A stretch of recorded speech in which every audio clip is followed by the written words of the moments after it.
What's the hardest lesson you learned that nobody warned you about? Oh man, you're gonna give me like this. Yeah, we started deep. We started deep, guys. We started deep.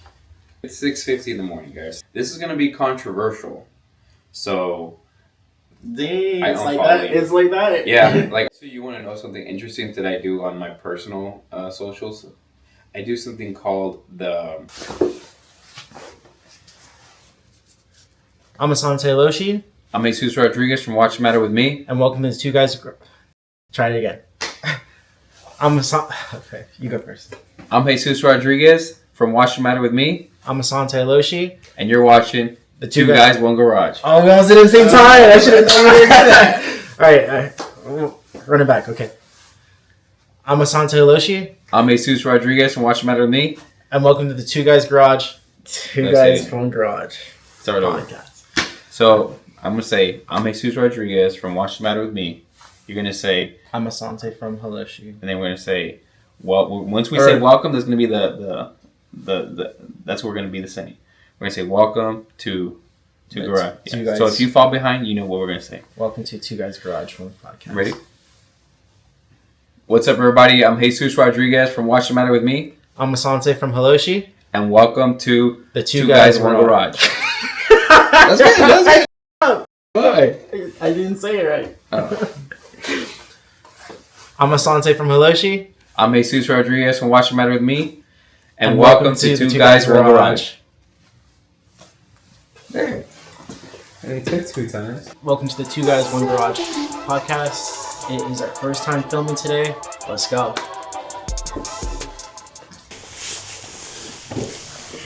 Okay, that should be golden. So I'm recording too. I just don't know how to get this mic. Well, I have to figure it out or something. What's not on? It's on, but only one of them's connected.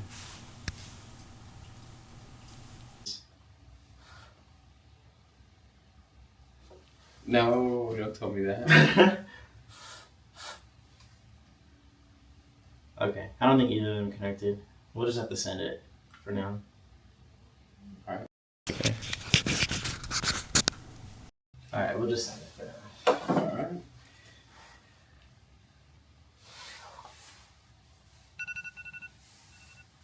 You got your phone. We haven't on yet, so. Well, I do have a couple of questions for you. So, Wait. Do like a little introduction first.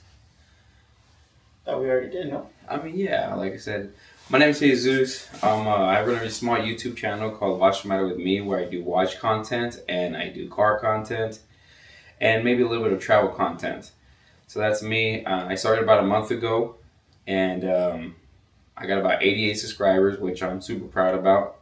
But yeah, like and subscribe. I'm Asante. I started a channel called asante.hiloshee. Pretty much it's a car channel where I kind of go a little bit in depth about myself, like my upcomings, all the cars that I've been through and I enjoy. And then, like, for me, my dream is I want to be a race car driver. So I'm trying to build a whole entire life pretty much around that. And that's pretty much what my channel is going to be about. I started it also about a month ago. Well, it's been started for a long time, actually, but I restarted it, and now I'm actually taking it serious. We started taking it serious. We started taking it serious together. We pushed each other, I guess you could say. But yeah, that's been pretty cool. What's your question? We're gonna get a little bit more into like some more personal questions. So I think one thing I'm gonna ask you is actually, what's the hardest lesson you learned that nobody warned you about? What's the hardest lesson I learned that nobody warned me about? Man, you're gonna give me like this. Yeah, we started deep. We started deep, guys. We started deep. It's 6:50 in the morning, guys. 7:02 in the morning, and you're starting off deep. What's the biggest lesson in life that? Or maybe not even biggest. Just give me one lesson. One lesson in life. This is gonna be controversial, so it's gonna be very controversial, and you might agree with it, you might not agree with it. But one lesson for sure that I've taken is that it's unfortunate because what we're doing right now is because of a very long standing friendship that we've had for a long time. But my dad, when I was young, always told me that friends were temporary. Mm. He told me friends are temporary. Don't try to, impress. Don't try to amuse or go out of your way. Um, like, not in a bad way, but just don't go out of your way to do so much for people when these people aren't even going to be in your life in the next couple of years. And I think that's absolutely true. I mean, I think statistically speaking, you lose friends and you gain friends every 4 years. Every Mm. 4 years, the friend group you hang out with is completely different. So I definitely learned that to kind of maybe choose who I expend my energy and time with. Just because I I've tried to be such a good friend to people that at the end I was going to get nothing in return, or Mm. maybe they wouldn't do the same for me, or if I got a flat tire at 3 in the morning, I know I can call you. You know what I mean? And I'd be there too. I'd So be there. I was kind of that guy for a lot of people, but maybe a lot of people weren't that guy for me. So that's definitely one. What about yourself? Kind of going back to that whole friendship thing before we get into my answer. I think one of the things that a lot of people actually talk about is like first thing when you get out of high school, everyone's just like, oh, you have your whole entire clique that you have in high school, and you expect to be friends with those people. I don't think I hang out with nobody from high school. There's For not a sure. single person that I could think of. Maybe like every once in a while I might run into them. I mean, I could probably count them with one hand how many people I still talk to that are in that circle. You know what I mean? I do kind of appreciate social media for that regard because like when we were in school, social media was pretty much just like taking It off. was in its infancy. So Instagram was all about pictures. yeah, Instagram was pictures. There was no TikTok. Facebook was not for old people, so so Yeah. pretty much with that, I was able to connect with a lot of my friends and stay in touch, but it became nothing but just a screen at that point. Maybe I might shoot him a text, "Hey, how you doing?" Even to this day, it's pretty much the same thing. "Hey, how you doing?" And that's pretty much about So it. you want to know something interesting that I do on my personal socials? I do something called I call it the Instagram purge. So Mm. if I at the end of the year, so I'll do it next month, end of the year, I go on my Instagram, my personal Instagram, and if I haven't talked to you, connected with you, or reached out to you in a year, I just delete you. Dang, I it's like unfollow that. you. It's like that. Yeah, like I'll just unfollow you, and like just go on with my life. You know what I mean? 'Cause there's no point of you creeping on my life and my story if you're not gonna engage. And I'll do that once a year. I call it the Instagram purge. I saw it on a podcast once, and I'm like, yo, that's a good idea, and I started doing it, and it works out pretty well. I mean, I guess it is kind of a point, but I think that's a little bit too personal. For what I've read or seen, pretty much you can't have too many friends, which is actually a pretty interesting take. So you're gonna have your initial clique that you're gonna hang out with, but as far as having like a huge, vast amount of friends, you literally can't. It's actually impossible because one, you have a limited amount of time, a limited amount of space, and a limited amount of energy. So you can't really. It's literally doesn't matter how popular you are. There's only a certain amount of friends you can actually have that you can talk to on a daily basis. I literally have five. Five, right? I have my wife, my beautiful wife, that I love hanging out with. My brother, he's my brother. You know what I mean? And then I have Asante and Sergio. You know Sergio, and shout out to Sergio and Rios. That's it. That's my circle and that's my clique. There's a couple other friends that I have, like my homie Chris. You know my homie Chris. We just unfortunately don't get to see each other or hang out with each other as often as we'd like. He's always there. I have my homie Chode. You know my homie Chode. Yeah. Fernando, the homie Fernando.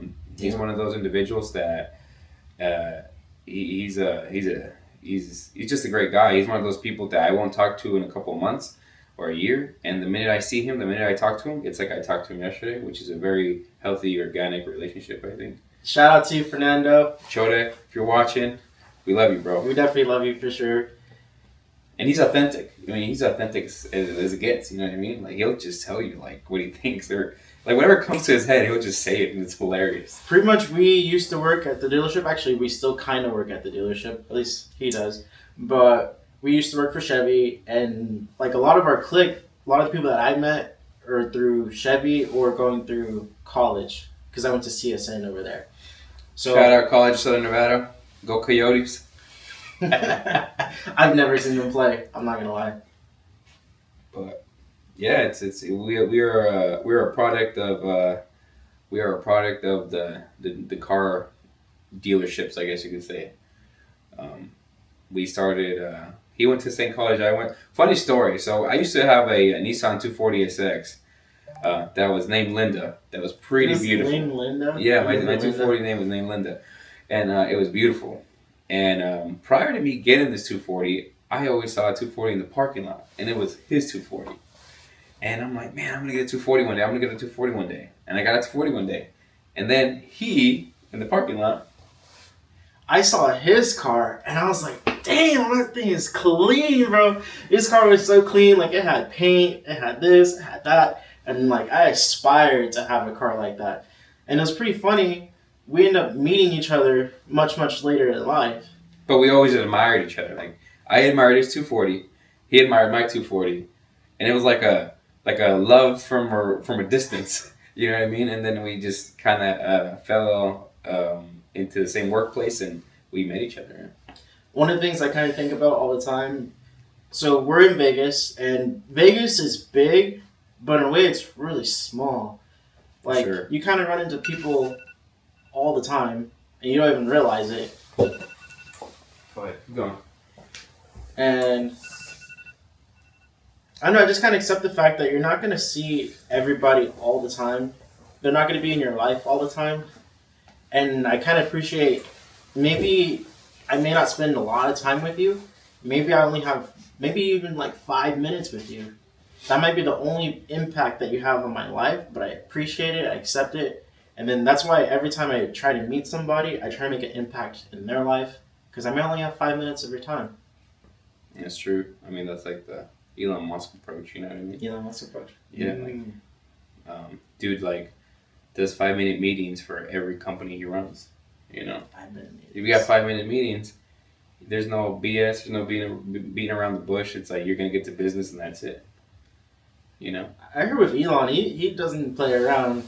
Like, I think there was a moment where his employees were telling him, hey, that's impossible. Like, we cannot do that. That is impossible. And Elon was like, whoosh, we got to make that happen. You know? So that was wild. The whip was wild. Elon don't play. He's very successful for a reason. You know, successful people leave clues. So let's see. I'm going to answer the question now. What's the hardest lesson I learned that nobody warned me about? Actually, I'm going to keep it super basic. I'm going to say being an adult in general. Being an adult in general, I don't... Yeah. Like, your parents try to prepare you, but there's only so much they can do. They can't express to you, oh, how... And especially in this generation right now, with, like, how financially hard it is, the economy isn't quite there yet. So, like, when our parents were growing up, it was a lot easier for them to work maybe a normal job and possibly afford a house. Absolutely. Yeah. But in today's times, you really got to go. I mean, even above and college. I beyond. think college has gone up like 70% from like the 1980s or something like that. Some crazy. Like college is up 70% from the 1980s, and housing and college are like they're not even on the same graph anymore. You know, but yet the wages have not gone up 70%. Like back in the day, like for our parents, it was like, okay, go to college, get a job, and then you'll be successful. And that was the standard rule. So a lot of parents were teaching their kids, hey, go to college, do this. But nowadays, a lot of people have a college degree, and you're pretty much going nowhere. I mean, sadly enough, like realistically speaking, unless you're getting into like a major trade or like the medical field, or maybe even possibly business, going to college may not even be profitable for you. So you really got to pick and choose which field you're going to take part in. I mean, not just that. I mean, how many people do we know personally that we did so the course we did at CSN was automotive. A lot of and had like 25% to 35% of the people that you went to college there with were there so they can go do the mechanical engineering at UNLV, right? Right. Maybe even more. So it was like a step to mechanical engineering. And how many people do we not know that were on that course that it's going to cost thousands of dollars, and they're not even doing that. They're not even working in the field. They're not.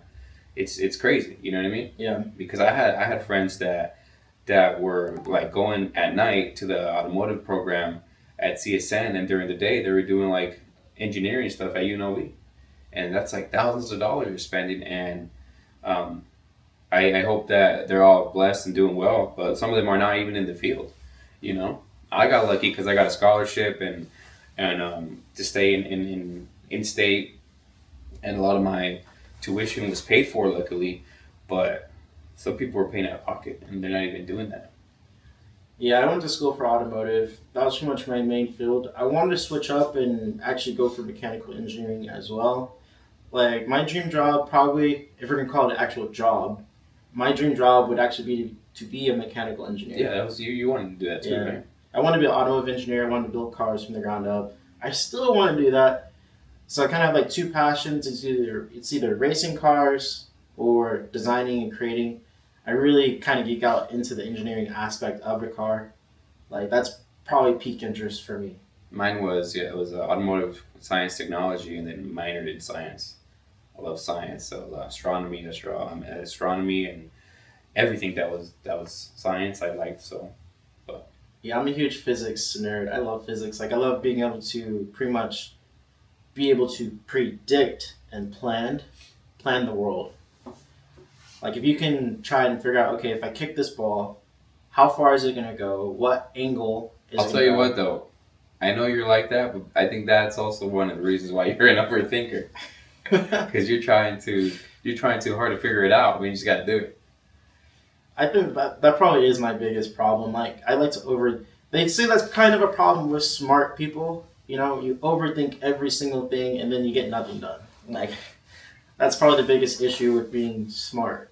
You know, you overcomplicate things when like when I was growing up. Pretty much just the most basic thing my teacher would always tell me, especially in the automotive world. There's a phrase. It's called KISS. Keep it simple, stupid. And I try to think about that all the time. It's like the best I answer mean, you can is the use that for simplest. everything. Everything in life, Yeah, right? you The can use best that for answer everything. is everything. Keep it simple. The more you complicate it, the more issues you're gonna run into, and a lot of times it's a lot. It's not gonna last as long. For sure. So that's definitely a good answer to your question though, because I don't think anybody prepares you to, like everybody says, don't grow up too fast. Mm. Like when you're a kid, teachers or your parents were like, hey, you're trying to grow up too fast, and they're right, because once you start working, or once you get to a certain age You're or pretty much level, yeah. You're stuck in that's there. it, dude. You're stuck in the rat race for the rest of your life. So I mean, Yeah, that was the one thing my dad told me. He's like, I want you to really appreciate these years because they're gonna be some of the best years of your entire life. And I try to, but there's always amount of appreciation that you wish you would have had for sure. more. You've always wished okay, I wish we would have done more, wish we'd done this, wish we would have did that. You know, that is probably one thing I do wish I probably did. I did some sports, but I wish I would have like maybe hopped into like debate or do some crazy stuff like that. Try to really capitalize because yeah, once you become an adult, it literally just becomes about paying your bills Pretty and just much. trying to make it pretty much. So it's just like you're not really living, you're just living to live, if that kind of makes sense. Yeah, that makes sense. What was your next All question? right, so we're gonna hop into the next question. Excuse me. We're gonna do your question this time around. Okay. See the question you had for me. We gotta run through these a little quicker. What's your biggest fear? I think you should go first. My biggest fear? Not being successful. That's gonna be number one.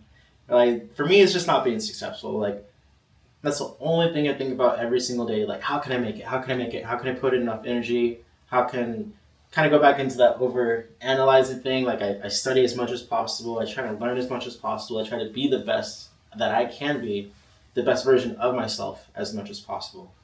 So like not making it is probably the biggest fear I have. And for me, I won't stop until I do. I mean, that kind of and it correlates a little bit to mine, I guess you could say, but mine's a little more personal. I've always said the same thing. My biggest fear, and I think it will always be my biggest fear, is picking up the phone one day and calling my mom and I can't call her anymore. Calling my dad. My biggest fear is losing my parents, um, just because I know what they have sacrificed to be here for me to have a life here. My parents are originally from Mexico, and like I know what they've gone through to for me to be where I am today, and for maybe it's like the support system. I don't want to lose that support system. I don't want to lose them. You know what I mean? So my biggest fear is losing them. But at the same time, it's also like letting them down. You know what I mean? Because everything. Everybody has a story. Yeah, You always say that. everyone is Everybody has a story. My parents have a story. Your parents have a story, and I know what they sacrificed and what they've done and what they've had to go through to be here and for me to be here. So, like you said, so not being successful is like it's definitely like something that I choose have my mind, and it's something that we have in common, and something that I think that's the whole reason why we're doing this. Because we literally spend hours of our free time talking on the phone of what we can do to make it. You know what yeah. I mean, we've talked about like clothing brands. We've talked about YouTube channels. We talk about whatever you can think of. We've probably talked about it of trying to be um, entrepreneurs or how to make it. You know what I mean? Yeah, maybe getting into real estate, trying to do maybe buying a business, try to buy maybe Yeah, I a mean, I was looking at franchise. like how much money do I need to buy a car wash, right? And then I started doing research on a car wash, and it's like, well, if you're gonna do a car wash, you gotta buy it like on a nice side of town, because if you buy it in a bad side of town, there's gonna be a lot of damages. And like, I'm like, dude, I never thought about that. You know what I mean? And so we always just like we bounce ideas off each other all the time, and like literally sometimes I'll be at work and I don't know, he'll be at home or at work, and he'll just like send me a text, like some part came to your head and you just like messaged it, and like that's like a bullet point for later. You know what I mean? Everything has to be bullet points. I'm always thinking, always trying to capitalize on my time. Like, that's probably one of the most important things to me is time. We have such a limited amount of it, so we need to take advantage of it and use it as much as possible, as efficiently as possible. So, let's see. Speaking of that, we're actually going to get into the next question. Yeah, that's perfect. What is it? Segue? Segue. Well, we kind of already answered this one that you have, which was what made you want to do this. So, we're going to hop into a little bit different question. And what's something people get completely wrong about your industry? Oh, that's a good question. So I still work in the automotive industry. I'm a product of it. I've been working in the automotive industry for probably since like 2015. You know, um, started off being a car wash guy while going to college for automotive. Did the whole tech thing, and then uh, just kind of all the mechanics out there know that being a tech is like the bottom of the totem pole. You know what I Yeah, it mean? really is. You It can make is. really good money, which is cool. You can make really good money, but you're like sacrificing your body, a lot of time, and financially, tools are so expensive. I mean, if we turn the camera around, I probably have, $15,000 of tools that now just sit in my garage. But I think back to the question, I think I always thought when I was like going through college and stuff, like how professional the dealership was. Ooh, you know, like you have this idea of like the dealership being like the pinnacle. You know what I mean? Of like mechanics and service advisors and all that stuff. And at the end of the day, it's kind of like it's a crap show. You know what I mean? Like the fact that it's even works and makes money is hilarious, right? I mean, just the characters that you work with, the people you work with, and it's crazy to say some of the mistakes we see. Like, I mean, I've made mistakes. I'm sure you've made mistakes, and you don't think about any of that when you're in a when you oh, when you aspire to work at a dealership, you think it's going to be a lot more Yeah. professional, and it's not. The dealership is not very professional. The training is not very professional. It's a lot of it is just kind of you, right? A lot of people don't know what they're doing. I didn't know what I was doing. Absolutely. You kind of just get thrown into it, and it's like just hope for the best, pretty much. Yeah. And that is kind of true, though, along the lines of tools. A lot of people don't really understand how many tools you actually need to work on a car. I mean, just when you really think about it, they're always coming out with new cars. So you always need new tools to work on these cars, and it comes out of your pocket. It's like if the tool companies and the car companies conspire together, like, hey, we're gonna make this crazy new tool to do this one thing, and now you gotta buy it. And it'd be like $70, $100, $200, $300. Yeah. And you can only use it on that one car. Yeah, a lot of people like I don't know, like for example, if my neighbors come over and they're like, "Hey, how much for a brake job?" Right? I'll say $150 per side, front or rear, right? And they're gonna be like, "Well, why is it so expensive? You're gonna get done in 30 minutes, right?" But maybe you're gonna use 5, 8 tools, right, to get the job done. But you know how much that costed? You know what I mean? You don't have the tools. If you go buy it, you're going to spend more than $150 just in tools. I mean, you're going to buy a caliper compressor for like $60 on Amazon, and so there's half your budget. So that's one thing people don't think about is how expensive tools are. And yeah, you could say, well, you buy them once. Well, yeah, you buy them once, but you buy almost tools every week. You know what I mean? When the tool truck came along, yeah, that's a running joke. Actually, the tool truck is the mafia pretty much at this point. Like, people be like hiding. Oh man, is the tool guy here? So you be hiding stuff from the tool guy. It gets wild. You went to lunch when the tool guy showed up, and he'd be waiting for you too. Oh yeah, they'd come over and they'd be like, "Hey, where's Jason?" And he'd be like, "I don't know, bro. He was just here." He probably went to lunch, and he'd be like, "Tool guy would be like at 10:30." I'm like, maybe he wanted brunch, So like, I got a friend. She spent $30,000 on his toolbox. $30,000. Was it Chino? No, Johnny. Oh, Johnny, yeah. A lot of text. Just on the box to have your tools in. Like, we're not even talking about the tools, just the box. And people get mad when people charge a certain price for the job, but that's why we're trying to recoup our money back. Basically, you buy the tool once, and then you need to do the job multiple times just to get your money back. Yeah, for sure. It's crazy. It's absolutely crazy. And a lot of it, I'm not gonna lie to you though, a lot of it is hype. You know what I'm saying? A lot of it's hype. Shout out to Harbor Freight. They're making some killer boxes now. Harbor Freight. Some killer tool carts. But unfortunately, when we started and we were in the industry, they didn't have that. I mean, they had like a small rolly cart that you can go buy. You go there now, that Icon line, it's sweet, man. If I was just getting started today, no lie, everything in my box is gonna be Icon. Yeah, and then if it breaks, they have the professional series, so you can have the Icon professional series, and then I would stick to your Allens and your Hex. You spend the money on those. You know what I mean? Spend the money on the Hex and the Allens sockets, because you will round out bolts if you get bad ones. There's going to be certain stuff you have to spend the money on, but most of it you could 100% go Harbor Freight.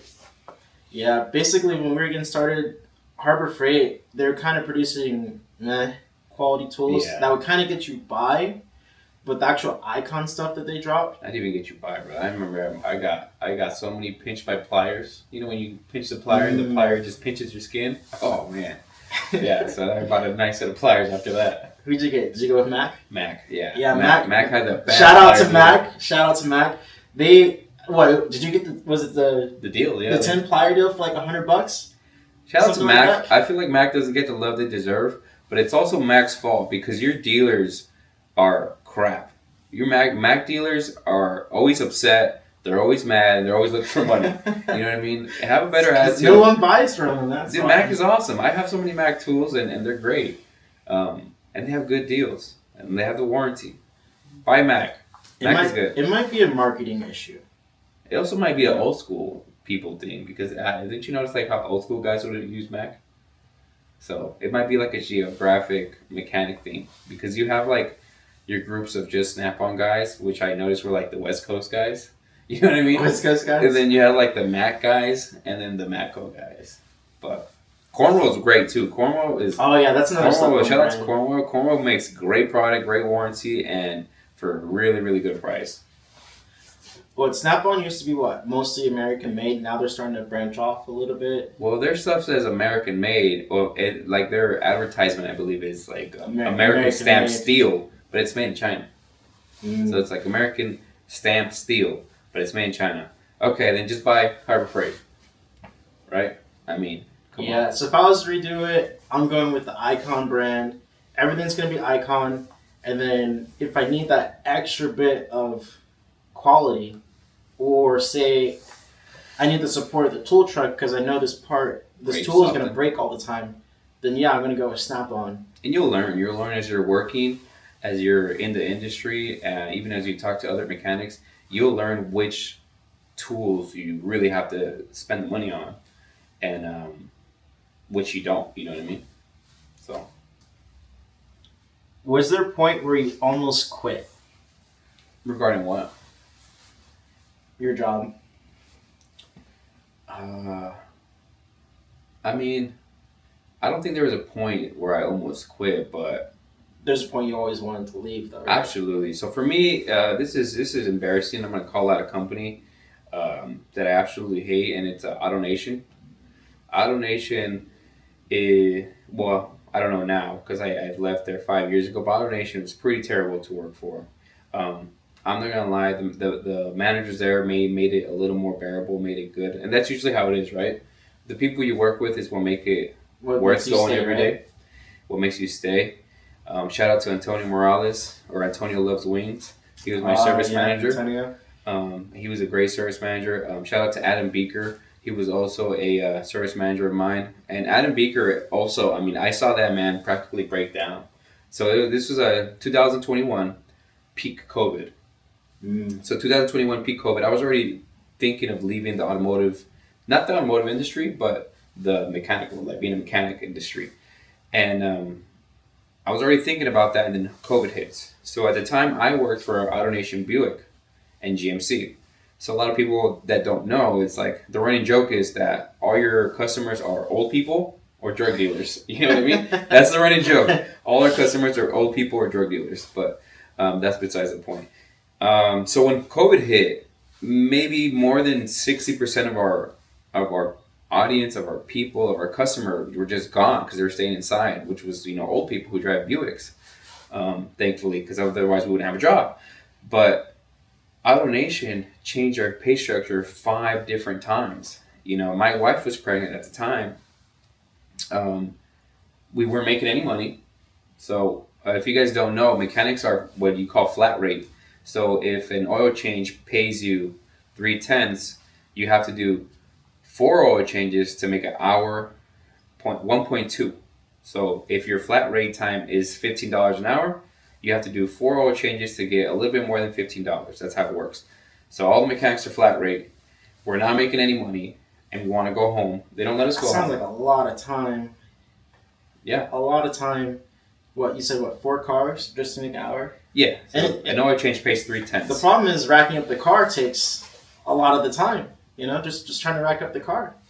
So we had no customers, we had no business, and they wouldn't let us go home.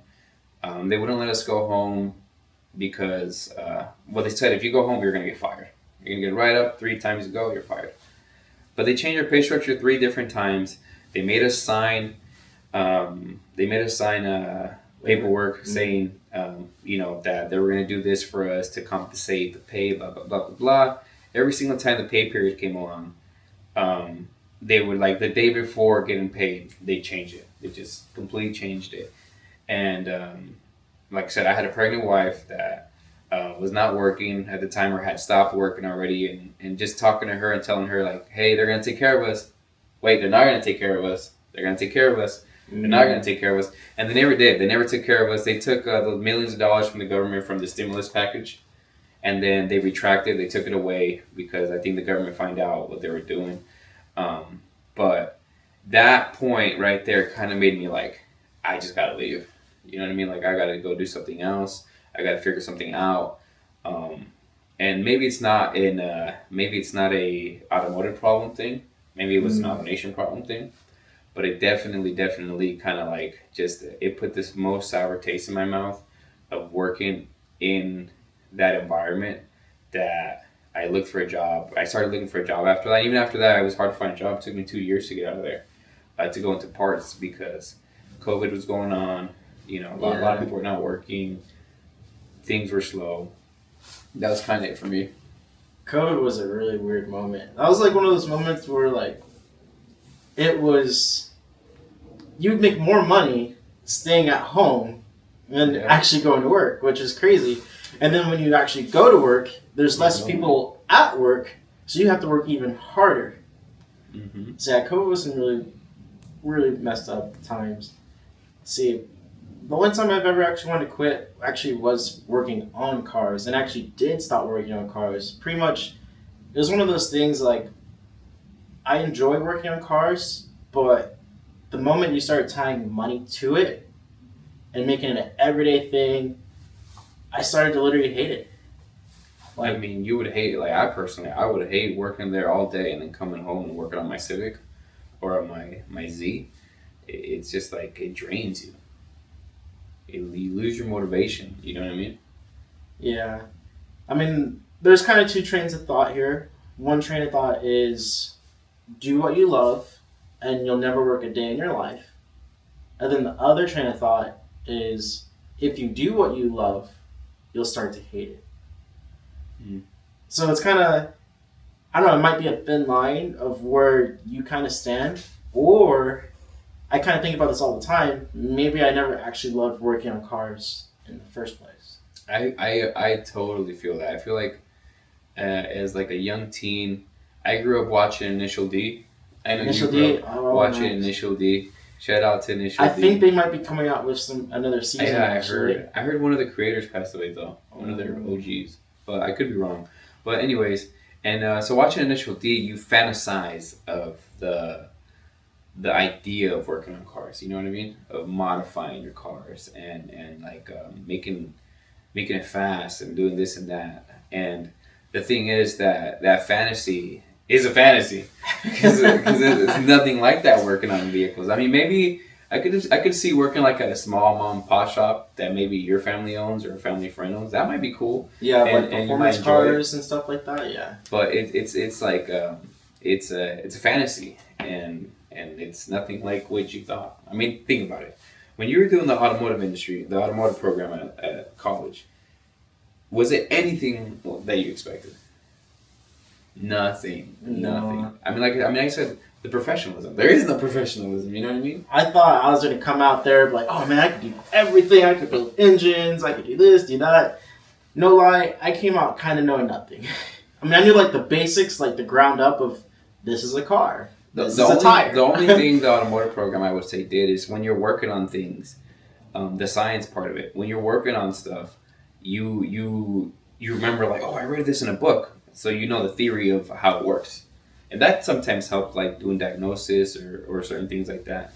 But like to say that you actually like came out of there as a badass tech, absolutely not. Impossible, dude. You know, Impossible. yeah. I mean, I went with school with a guy named Tyler, and he was already a badass. You know what I mean? Young guy, and he already knew everything that it was to know. I'm like, what are you doing here? You know what I mean? Like, I don't know nothing. You're just You trying know to what get I a mean? piece of paper. But he was like, already a badass. Like, he knew everything about cars. He grew up parents, grandparents working on cars, and I don't know. I wouldn't be there if I was in his shoes because you don't need to be there. You don't need to get a degree or any of that to do any type of automotive work. yeah, realistically, going to school for automotive, I mean, I don't want to call it pointless, but it kind of is pointless. Like, the only way you're really going to learn is you need to hop in the industry and just start working on the cars because Sure. you need experience. Like, you're not going to learn it from a book, you're not going to realistically learn it from your teacher.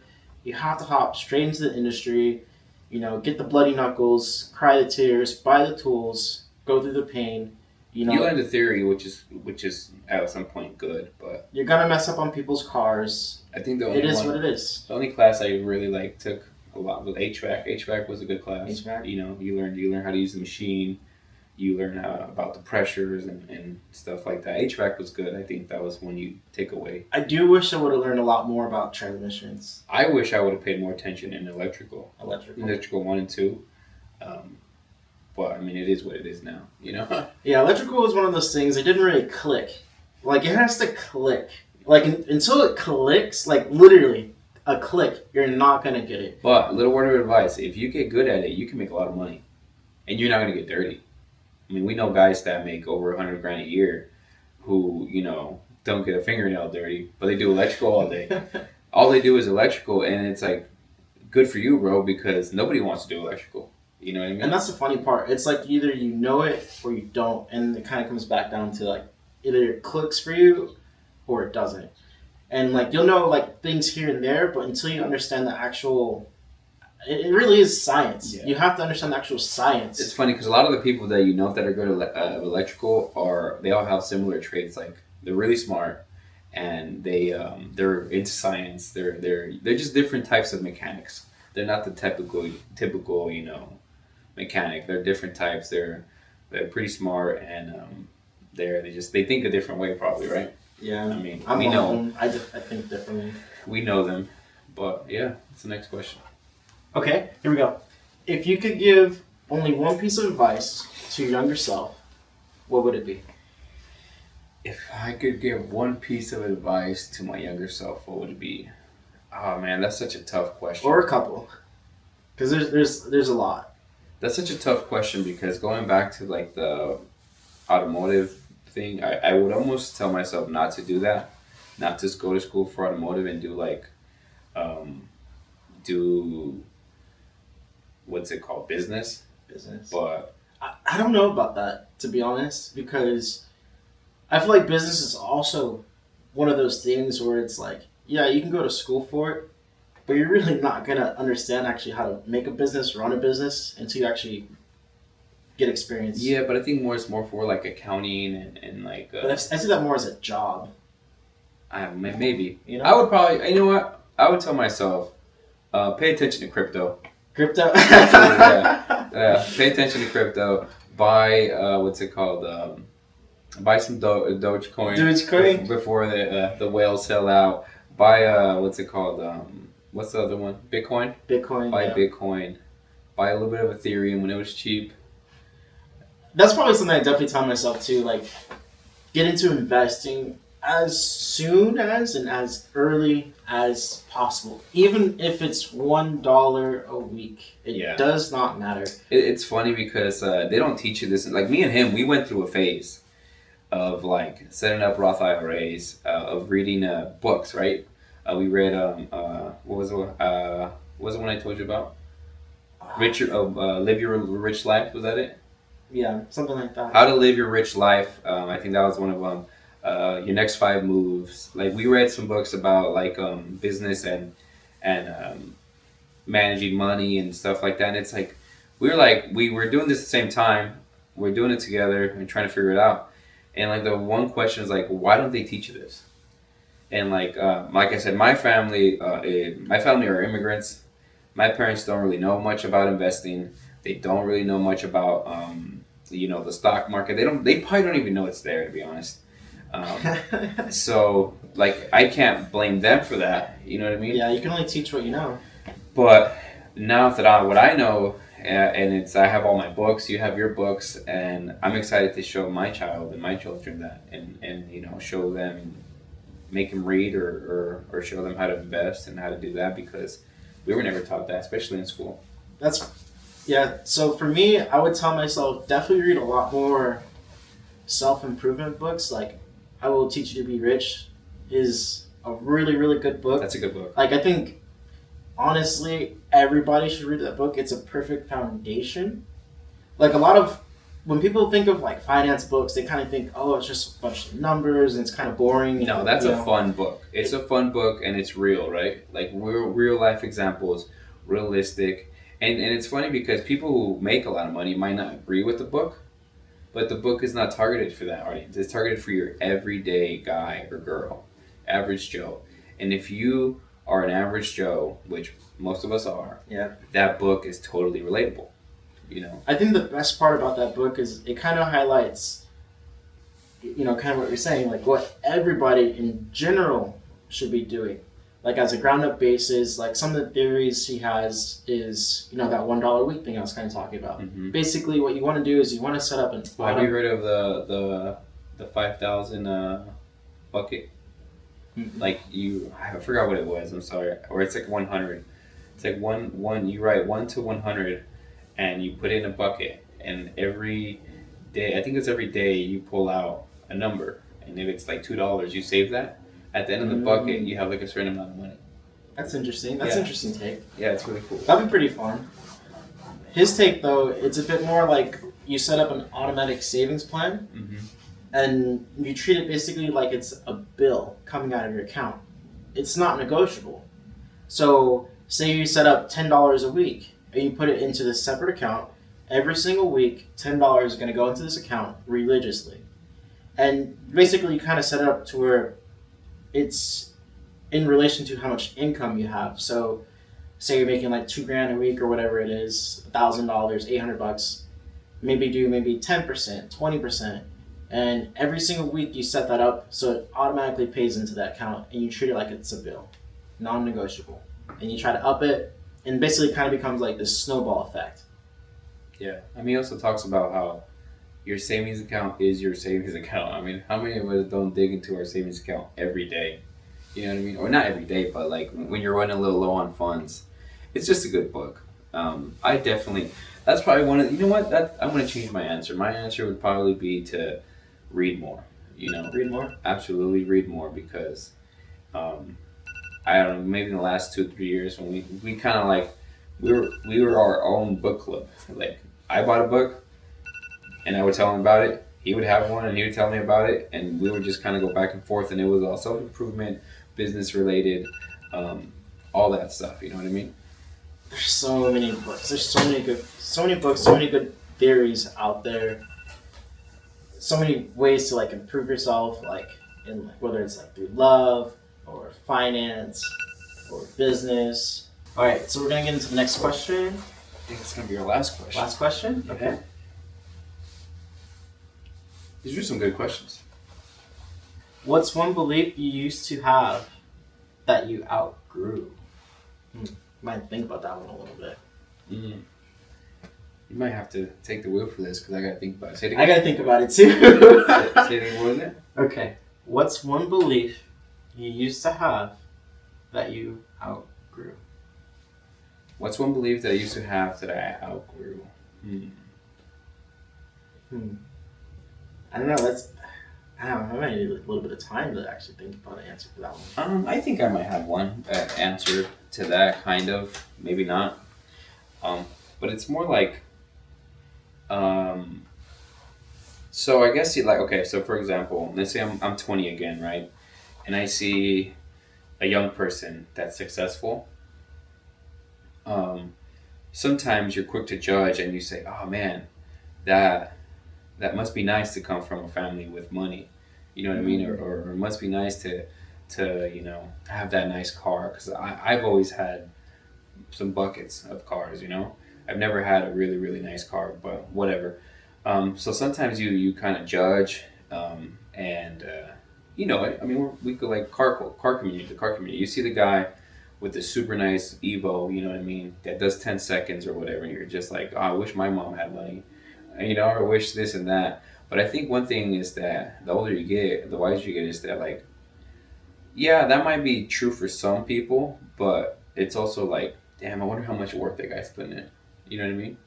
I wonder how much work that guy's putting in. I wonder how much, what he's doing to be where he's at. So you go from like this judging mindset to, like, I wonder what he's doing. You know what I mean? Like, I wonder how hard, like, you understand that guy must be working hard. You know what I mean? To be able to do that. It just kind of like, so I guess I matured, maybe you can say. It was more of a matured process where, you're kind of ego and being a mean guy, just talking some mess about somebody at the car meet because they had a really nice car, Whereas now, as an adult, we're in our 30s, by the way. Now, as an adult, Just hit 30s, yeah. now as an adult, you kind of just like you don't think about that. I personally, I'm a very positive person. I don't want to hate. You know what I mean? So I just like I'm like, damn, like I wonder what that guy's doing. Good for him, and hope he keeps doing it. You know what I mean? But it makes you wonder, like, okay, so how hard do I got to work to get there? You know what I'm saying? I guess that's one. What do you think about that? For me, I would kind of say it's along the lines of, like, a lot of people. So for me, this is actually something I recently kind of outgrew. It's the idea of once you have it, then I'll be happy. And that's true. That's exactly. It's really, really deep. It's like, okay, once I get an Evo, then I'll be happy. Once I get a house, then I'll be happy. Like a lot of people, they really fixate on trying to get these things just so they can be happy. And even when you have those things, you can still be unhappy. Like think about all the millionaires that have all this success, all this stuff, and We're talking about this like not too long ago. They're still committing suicide. They're still depressed. So something I kind of just recently outgrew. It's along the lines of you're trying to chase something to make you happy, and it's just never going to make you happy. It's like impossible. Maybe for a temporary moment in time, Yeah, I they'll mean, give you happiness. like I run a watch channel, car channel, a little bit of both, and like watches, wrist check. Half the fulfillment is the chase. The chase. You know what I mean? Like me saving up for a watch, me researching the watch that I want, me buying the watch. Like the buying process is probably the most exciting part. You know what I mean? That's when you get the what do they call it? The dopamine hit. The dopamine hit. You get the dopamine hit when you're buying it, but then you get it, and you put it on and you wear it, and everything's gone. You know what I'm saying? Everything's gone. The dopamine hit is gone. You're gonna have a honeymoon phase where you're gonna probably wear it for a week or two, but then it's gone, and you could love the watch. You'll love it. Like I love this watch. I absolutely love it. You'll love it, and you'll want to have it, but the chase is gone. You know what I mean? And now you're looking for that next dopamine hit. Yeah, the next hit. Very interesting take on that. There's a reason why we're programmed. And I kind of go back into like the whole biological thing, like evolution, survival. We're programmed that way on purpose. So we try to seek, we try to gain, we try to get because it helps us survive. And that's why we get that dopamine hit from the chase. And we're always hungry, we always want more. And it's because if we don't want more, we'll literally die as a species. Like, I think they're doing a test on rats. They kind of affected like their dopamine that they get released from receiving food.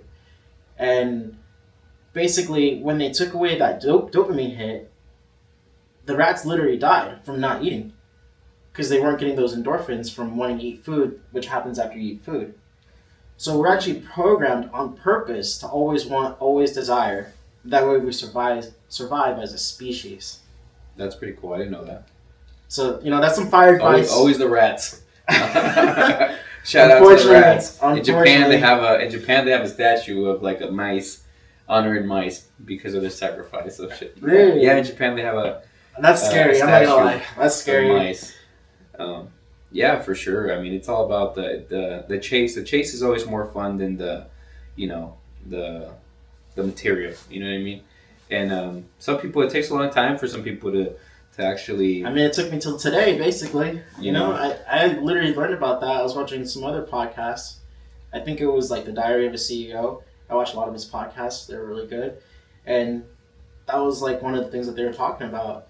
And I think I saw that like last week. It's crazy because it's all like perspective, right? Because like, so I got a clapped out. In my opinion, it's clapped out. He might say it's nice. Honda Civic, right? My little racetrack car. To me, it's probably a crap box, right? But there's someone who's gonna see that and they're gonna say, "Man, I wish I had that." Same thing with my watch. I have, a very affordable watch on, and to me, it's affordable, and to me, it's a nice watch. But maybe I don't value it, or maybe I don't appreciate it because one, I have it, and two, you know what I'm saying.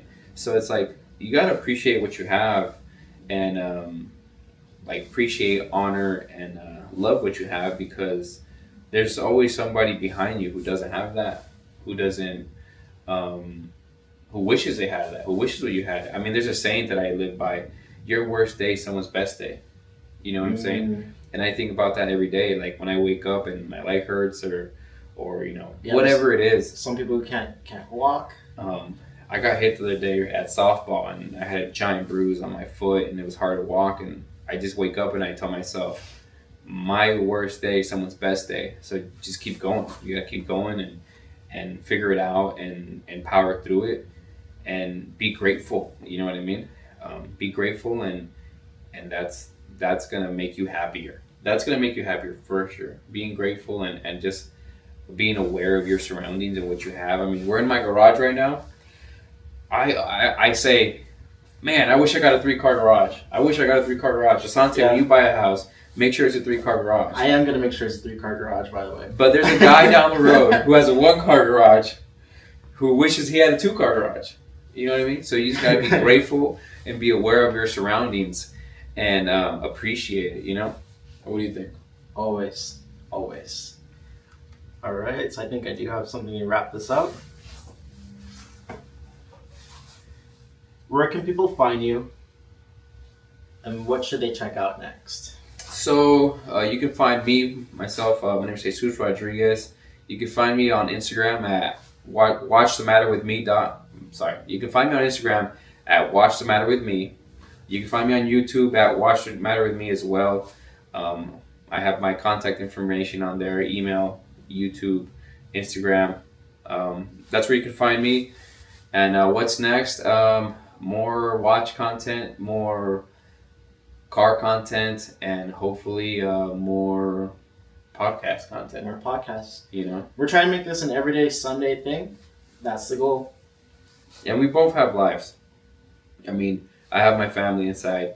He sometimes has to work on Sundays. So we do this very, very early in the morning because that's the only time we have. We're just making it work. We're working with what we got, and we're just trying to make it happen.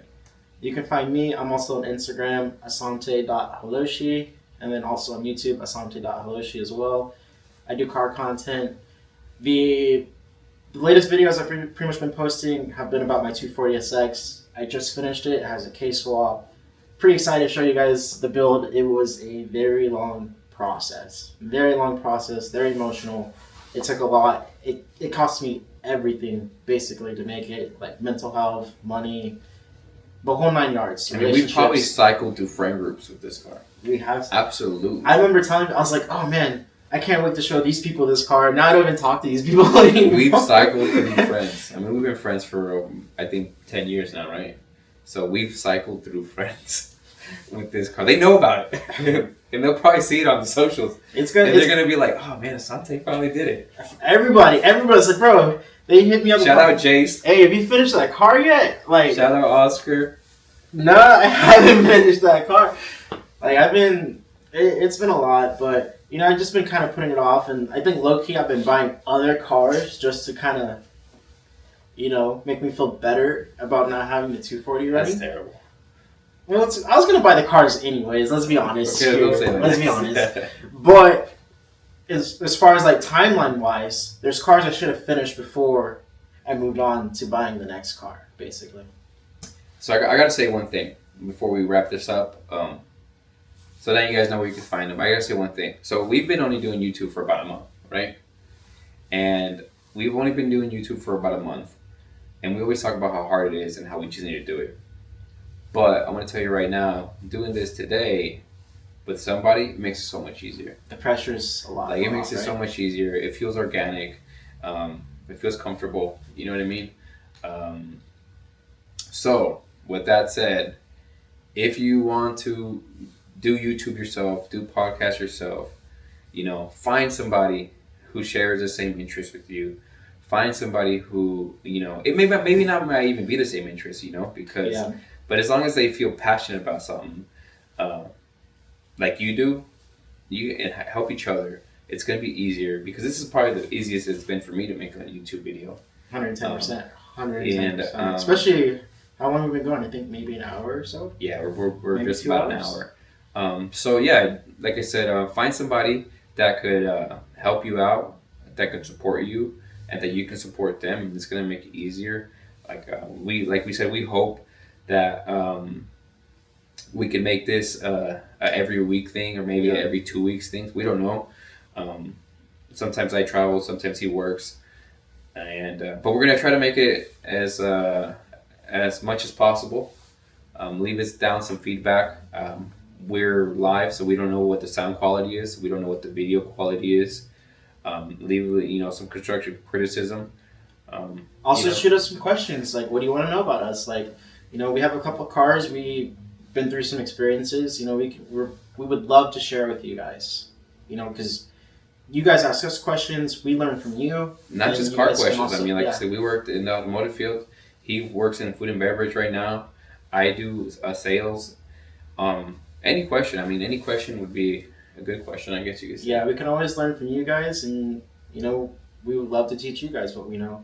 Help us all grow as a community, help build each other up. That's what it's all about. It's all about building each other up and having a support system. That's the only reason why we did this, because we literally, what we're doing right now, we do over the phone. We just talk about. That's literally how this corresponded. I was like, Chewy, bro, we're always talking to each other. It's like, why not share our conversations? I'm pretty sure a lot of people would love to hear what we have to say, And like I said, we would love to hear what you guys have as well, I say we end this by showing them my Civic, and we can show them your S2000, and then we can call it a day. My garage is a mess, so I'm sorry. So this is my Civic. That was the old squad, right? Limited grip racing. I never took that off because I think it's still sick. And the banner's still on my car too. Oh, the banner's on your car too? Yeah. Let's go to Asante. My name's Jesus Rodriguez, but you'll probably see him calling me Chewy on and off. So that's just my nickname. If you know, you know, right? Yeah. That's the Beast S2000 with the carbon top. For years, we dreamed of owning a car like this. Well, there you have it, guys. Thank you guys for watching. Thank you guys for tuning in. Don't forget to like, follow, subscribe, and leave a we're gonna comment, upload please. this to my channel, and we're gonna upload it to the other channel. So thank you very much. You guys have a great day. See you guys on Garage. Later. I'm asante.hiloshee. Welcome to the Two Guys Garage. That's perfect. That's better? That's absolutely perfect. Do you hit record? I think is it recording? Yes. Yeah, that's perfect right there.